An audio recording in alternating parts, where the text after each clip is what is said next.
इस साल जो हमारी थीम है वो हार्ट फेलियर पर है।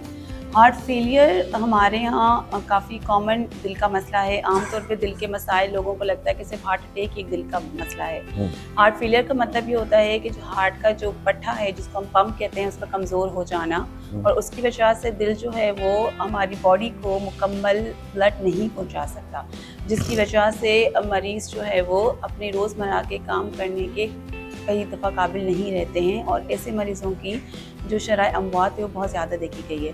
तो हमारी इस कॉन्फ्रेंस का मकसद हार्ट फेलियर, जिसकी बहुत सी वजूहात होती हैं, उनके बारे में अवेयरनेस देना, उसके बारे में साइंटिफिक नॉलेज प्रोवाइड करना कि कैसे जो है वो उसको बेहतर किया जा सकता है, कैसे उसको प्रिवेंट किया जा सकता है। हमने नेशनल और इंटरनेशनल स्पीकर्स को इन्वाइट किया है अपने पास, ताकि वो इस टॉपिक पे बात करें। और हम ये भी यहाँ पे बताना चाहेंगे कि इस कॉन्फ्रेंस को आगे लेते हुए हम आगा खान में अपना हार्ट फेलियर का प्रोग्राम भी शुरू करने जा रहे हैं।